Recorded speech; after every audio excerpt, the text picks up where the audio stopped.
And I was like, I bit off a little bit more than I could chew. So I knew that, okay, pushing that envelope of $200, the $200 is a safety net. So I could have $2,400, okay, put aside, saved up, put aside, and just, okay, that's the basic. Okay. Now, anything above that, okay. And one of the other problems I did do as well, I think last June, which I kind of suckered myself here, was I overpaid my limit to a point where it actually now affected me from the day to day, because I paid so much on the credit card that, okay, it brought down that debt really quick, but like it also, I spent so much that the following month I didn't have a buffer zone. So I always leave a buffer zone. So let's say you have $300 and your minimum payment is going to be 200, right?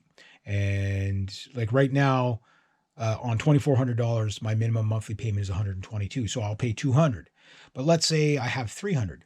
Okay, well, here's what I'll do is I'll pay, say, 220 or 250, and I'll put that other 50 ahead for the following month, so that I only have to come up with $150 worst case scenario, right?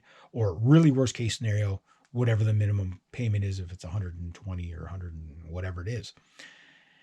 So you got to plan it way ahead. But here's the thing. How I'm able to also do this is the question you ask yourself, do you have enough living expenses ahead for the next month, so that when all the bills come in, you can pay for it? If the answer is yes, you're not ready to run up your card that high, because you don't have that much of a buffer zone. Do you have 5 months ahead on your rent and living expenses? If the answer is yes, then you have a buffer zone. So if you get a month that's really dry, or 2 months where the work is really, really dry, like for me, I pre-planned my payments back in June for now, right? So I know I've got enough payments, $200 payments, to get me through till June of this year.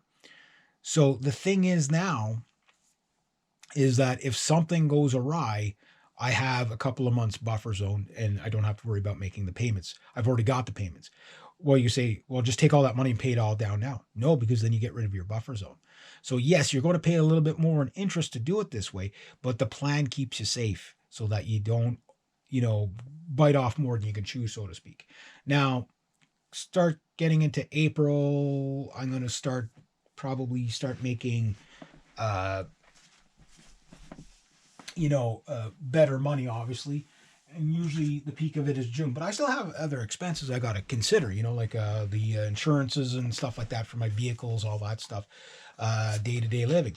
So right now I'm able to get ahead enough so that I'm working on my living expenses for July, right? And we're in February, right? So if I can get July's expenses covered, anything I have after, at the end of the month, anything I have left, will go on to that, on top of that 200. So if my minimum monthly payment is 122, I think is what it is, and I'm going to put 500 on it this month, right? Because I already have next month's covered, and no problem.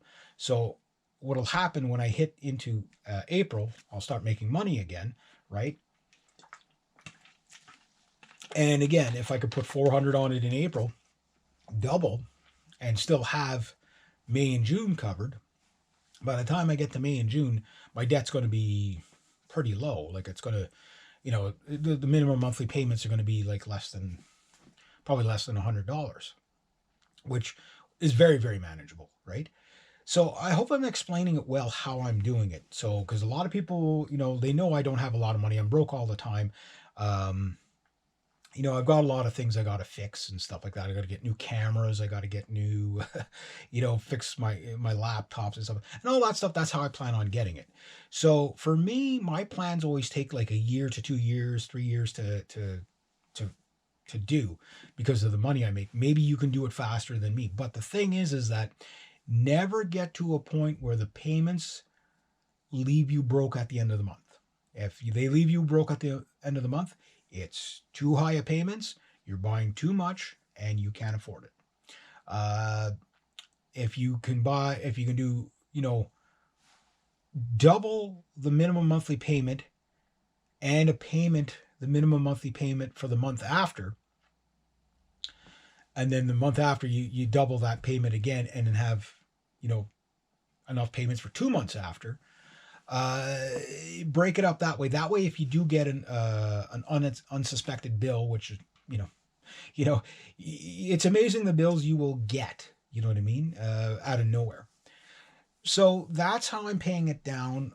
My strategy is working quite well, but I'm about to run it up again. But what I'm going to find out about the drum kit is I might not put the entire drum kit on the credit card all at once. I might do monthly payments with the credit card where they charge my credit card once a month. So let's say they charge my credit card over the next year for the drum kit, because I'm going to be spending a lot on this drum kit. Like, again, I'm just cutting over the. I'm probably going to rent like a cheap kit for the first little bit just so I can get some recordings done. And by that time, I should have the other drum kit kind of half pieced together. And if not, I'm going to see if the minimum monthly payments are low enough, I'll just get everything. And if they charge my credit card, $200 a month, okay. What'll happen by the end of the year, if my payments, if I get my debt down enough now, what'll happen by the end of the year, my debt won't be that high. Because let's say, the minimum payments are going to be, say, 200. Okay, so minimum payments 200 for this drum kit. Then what's going to happen is at the end of the month, I'm going to put 200 on the card, right? So the debt's not going to go up, but it's not going to come down either. So I need to put more than that. So maybe I put 300 on it, and then whatever. And let's say I get to, do this every month. Well, the debt keeps coming down every month. And then by the end of the year, everything's paid off, whatever. But let's say it gets to the point where I can't get the debt out, but the debt goes up by, say, 100 or 200 a month. So by the end of the year, I'll owe still less than $3,000, right? So I'll still have that minimum under $200 monthly payment. Like $3,000 was like 160 a month or something like that. So the debt should come down by that. It's just if you're paying the exact as what's going on, it just stays the same. So, and you're going to pay a lot more interest that way. But for my goal is always to overpay the minimum monthly payment, at least double and some, but without putting myself into a, like where like I say, you run short on cash by the end of the month. So last year, it was a really tough year to get ahead, but I got way ahead on everything. And if I can stay ahead, then that makes this all more feasible. If not, then I have to do it slower, so maybe I have to wait another month or two to, pay these guys down and whatever. But let's say after my taxes and stuff like that, I get a big chunk from my taxes. Well, obviously, if I can avoid putting things on the credit card, I will do that. But I can also rent things to own, like do those smaller payments per month so that your credit card debt isn't like, you're not starting off with, $4,000 on the credit card and trying to pay it down. You're only going up, but you're paying it down as it's going up, but you don't go up as high. So maybe at the end of the year, like I say, you only really see, maybe at the end of the year, you pay like $100 interest or $200 interest instead of $6. You know what I mean? So you got to plan it out. You got to kind of plan it out. So for who would this be a good plan for?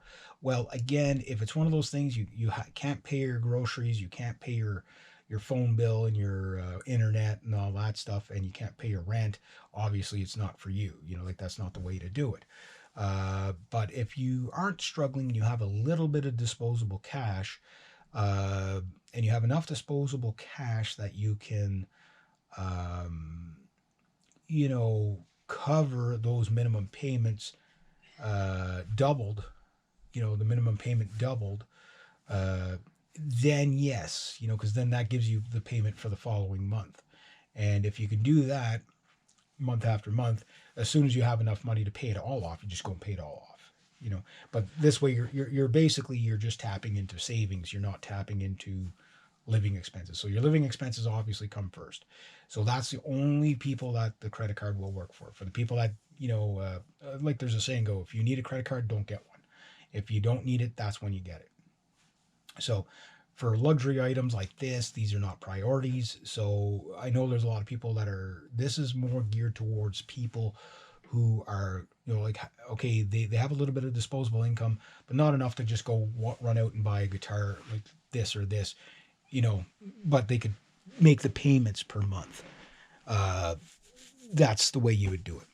And that's how I'm doing it. And it seems to work well because, I mean, if you think about it, I got the Jackson V, the 8 string, the bass, these two guitars in about under 2 years. So when you think about how much that is, it does work out to be quite a bit of money. I kind of went a little bit like a lot of people in the COVID.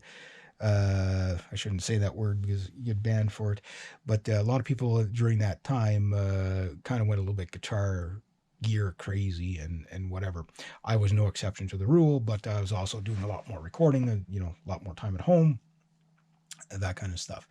So the goal here isn't to sell you on the idea of getting credit cards or anything like that, but if you are, make sure you plan it out really well because you can get yourself into trouble when